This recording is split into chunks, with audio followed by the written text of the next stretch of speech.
Саламатсыздарбы, урматтуу студенттер? Кыргызстан тарыхы предмети боюнча кезектеги видео сабагыбызды баштайбыз. Белес белден 5 удургуп өткөн эл, арыстан болуп ай чапчыган көчмөн эл демекчи чет өлкөдө жашаган кыргыздардын тарыхы боюнча баяндама жасайбыз. Өткөн сабагыбызда алыскы чет өлкөдө жашаган кыргыздардын тарыхы боюнча сөз кылганбыз. Бүгүнкү сабагыбызда жакынкы чет өлкөлөрдөгү кыргыздардын тарыхы боюнча баяндама жасайбыз.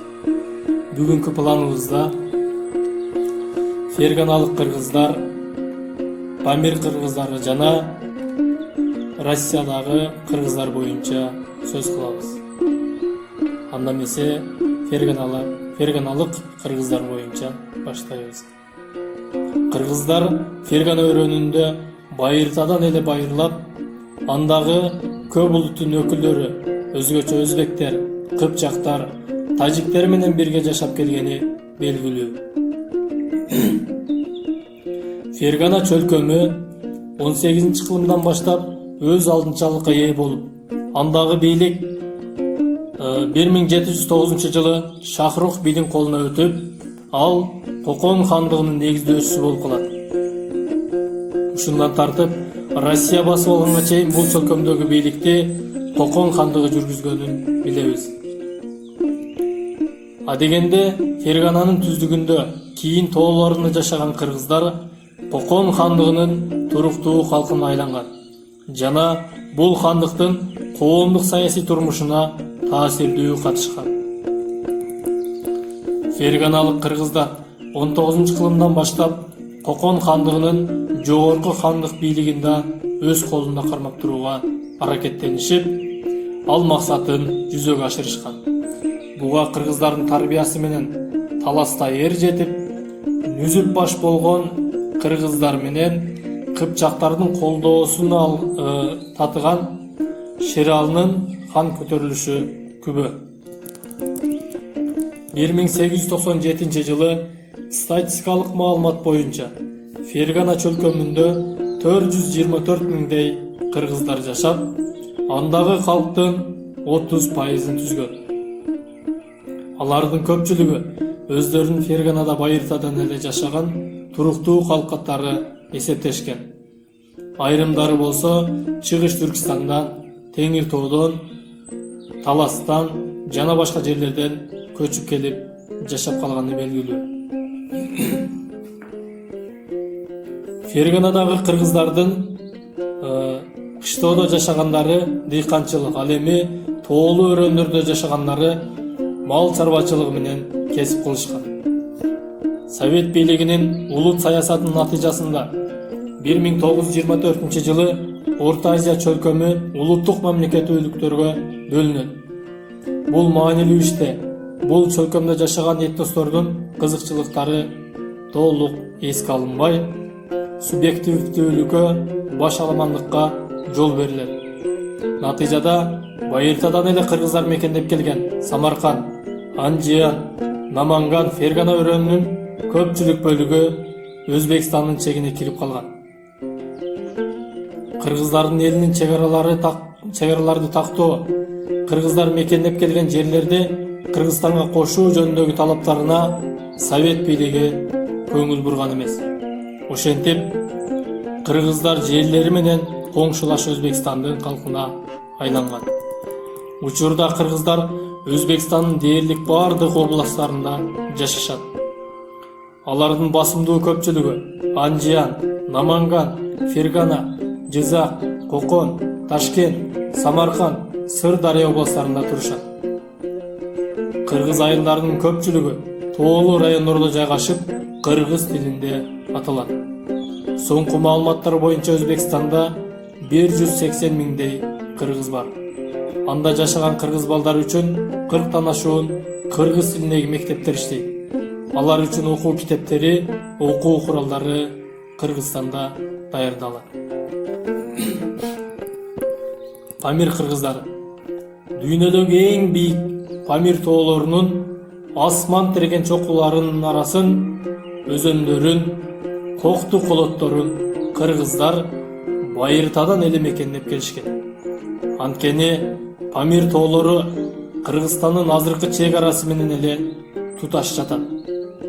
Тарыхый булактарда 1635-1636 жылдары Кара Корун менен Керөлөңдү мекендеп жүргөн 12 000 түтүн кыргыз Кара тегин аркылуу Гиссарга келишкендиги эскертилет. Мындан кийинки кыргыздардын Памирге көчүп келиши ойроттордун чабуулу менен байланыштуу.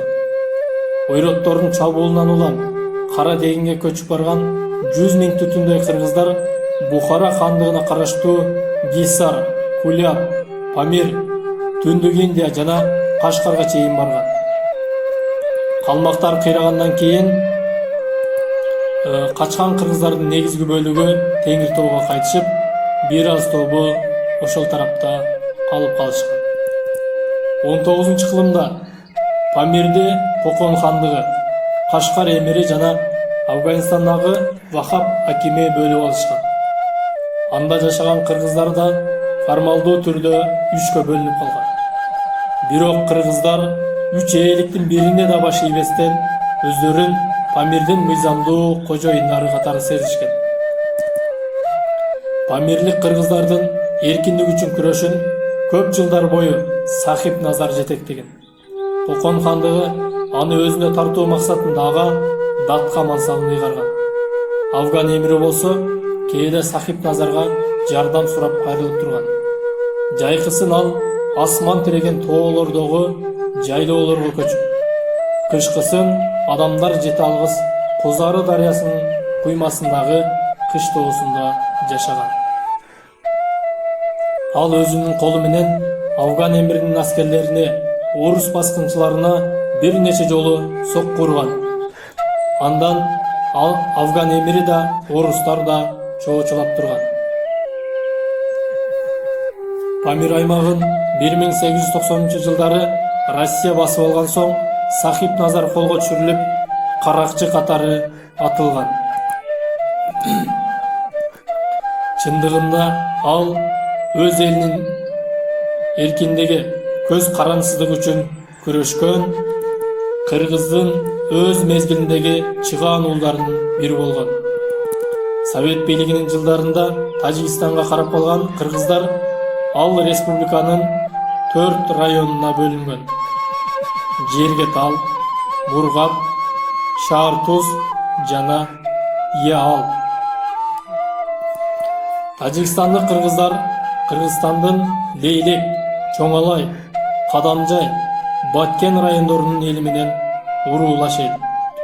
Акыркы маалыматтарга караганда Тажикстанда 110 000ден ашуун кыргыздар жашашат. Алар жашаган жерлерде кыргыз мектептери бар. Окуу китептерин Кыргызстандан алышат. Тажикстандык кыргыз орто мектептерин бүтүргөн жаштардын айрымдары Кыргызстандын жогорку жана атайын орто окуу жайларынан билим алышат. Совет доорунда ал жакка кыргыз мугалимдер көп жиберилип турган. 1990-жылдары Тажикстанда башталган граждандык согуш кыргыздарга да көп кыйынчылыктарды алып келген. Согуштан азап чегишкен айрым адамдар Кыргызстанга көчүп келип, Сокулук районунда туруп калышкан. Согуш басылган соң алардын айрымдары кайра кайтып кетишкен. Россиядагы кыргыздар. Азыркы Россия Федерациясында жашаган кыргыздардын бир тобунун тамыры тереңге, орто кылымдардагы Энесай кыргыздарына барып такалат. 18-кылымдын башында Энесай дарыясынын жогорку агымдарында орустар басып алган кыргыздар орто кылымдардагы Энесай кыргыздарынын урпактары болгон. Бул жерде жашаган кыргыздар жөнүндө маалыматтар орустардын 1567-1583 жылдарда жазылган тарыхый документтеринде кездешет. Аларда Энесай дарыясы кыргыз жеринин так ортосунан агып өтөөрү, аларды княздар башкарары, Аларга жакын жерлерде калмактар жашаары жазылган. Тарыхый маалыматтар боюнча 17-кылымда Енисейде болжол менен 7000дей түтүн кыргыздар жашаган. Алар негизинен көчмөн мал чарбачылыгы менен кесип кылышкан. 17-кылымдын аягында орустар Сибирди басып алуу саясатын күчөтүп, азыркы Томск жана Красноярск шаарларын ордуна чеп бурушкан. Ал жерде жашаган кыргыздарды орустар түштүктү карай сүрүп салган. Сүрүлгөнүнө карабастан кыргыздар түндүктөгү жерлерин кыргыз жери деп аташып, орустарга такай доомат коюп, аларга кол салып, орус дыйкандарын талаптанып, эгиндерин, үй жайын өрттөп кетип турушкан. Енисайлык кыргыздардын орус баскынчыларына каршы күрөшүн кайраттуу жана акылдуу князь Эренек жетектеп, орустарга каршы бир нече жолу кыйраткыч сокку урат. 1678-жылы Эренек Красноярскиге кол салат. Орустардын 20-дан ашуун кыштактарын өрттөп, орус аскерлеринин бир тобун туткундап алат. Орустар менен Эренектин ортосундагы чечүүчү салгылаш 1688-жылы Монголияда болуп, бул салгылашта Эренек курман болот. Эренектин көз карансыздык үчүн күрөшүн анын уулу Корчун уланткан.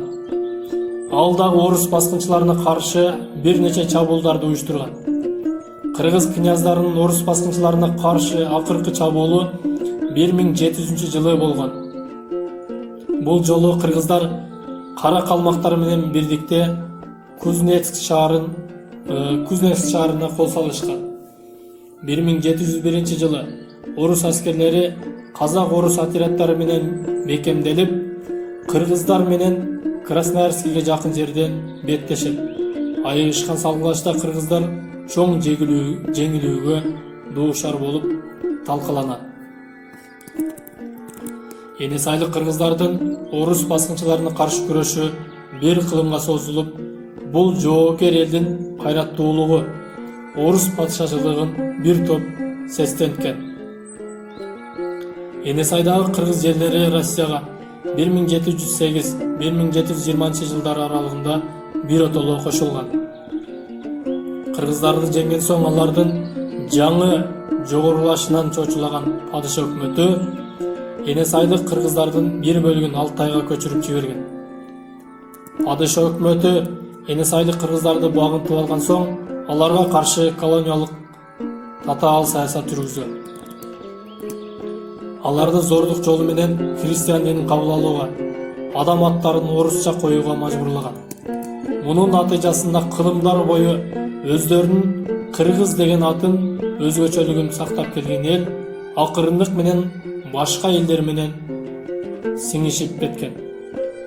Натыйжада өздөрүн кыргызмын деп атагандардын саны акырындап азая берген. Эл өз тилинен жана маданиятынан ажыраган.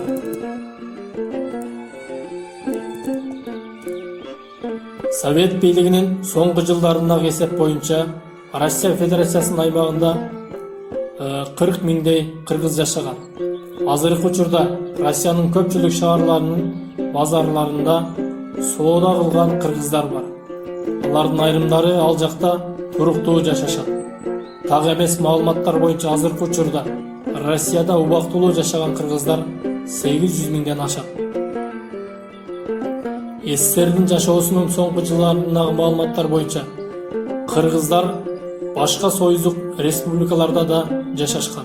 Алсак Казакстанда 15 миң кыргыз 2007 жылкы маалымат боюнча эмгек мигранттардын саны 100 миңден ашкан. Украинада 3 миң кыргыз. Булар кулак катары зордук менен 30-жылдары Кыргызстандан көчүрүлгөн. Белоруссияда 600, Түркменстанда 634, Молдова, Армения, Грузия, Латвия, Литва республикаларынын ар биринде болжол менен 200дөн ашыгыраак кыргыздар жашап эмгектенишет. 2003 жылдын 28 августунда Чолпон Ата шаарында кыргыздардын дүйнөлүк экинчи курултай өткөрүлүп, ага 22 мамлекетте жашаган кыргыздардан 200ге жакын делегаттар катышты. Бул курултай 1992 жыл августта Бишкекте өткөн кыргыздардын дүйнөлүк биринчи курултайы сыяктуу эле дүйнөнүн ар кайсы мамлекеттеринде жашап жаткан кыргыздардын байланышын чыңдап, рухун көтөрүп, ынтымагын бекемдеди. Жыйынтыктап айтканда, эгемендүү Кыргыз Республикасы өзүнүн атуулдарынын дүйнөнүн бардык өлкөлөрүнө барып, билим алуусуна, эмгектенишине, башка өлкөнүн граждандык статусун алуусуна кеңири мүмкүнчүлүктөрдү түзүп берди. Кыргыз Республикасы төгөрөктүн төрт бурчунда жашаган кыргыздардын тиреги жана үмүтү. Кыргыз Республикасы өзүнүн граждандарынын кызыкчылыктарын дүйнөнүн кайсы жеринде болсо дагы коргой тургандыгын өзүнүн конституциясында бекемдеген.